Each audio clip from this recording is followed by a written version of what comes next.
Okey, dukung. Tak nangis dah. Kita nak pergi Batam. Sambut birthday 9 bulan. Jom. Oh ya, Ayana nak naik ferry. Sian, dia penat tidur lah. Kita nak gerak dah. Okey, ada babysitter juga kat sini ha.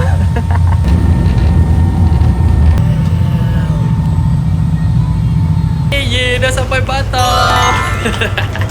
Okey, kita dah sampai dah dekat hotel. Aki pilih paling mahal untuk Ayana nak sambut 9 bulan. So, jom kita buat room tour. Okey, kat sini ada dia punya kopi-kopi. Lepas tu ada ada tea time. Tea time kat sini. Ada kuih-kuih, ada kek juga. Wow.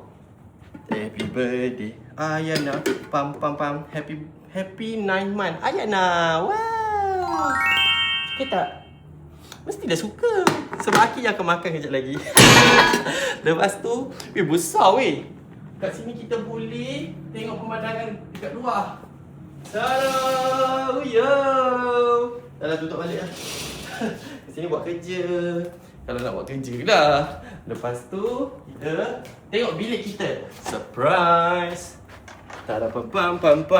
Yo, dekat sini ada ni. Happy birthday 9 month old Ayana Akila. Lepas tu ada bunga-bunga. Cantik tak? Mesti dia cantik. Dan dia punya katil. Ada belon. Nah, belon.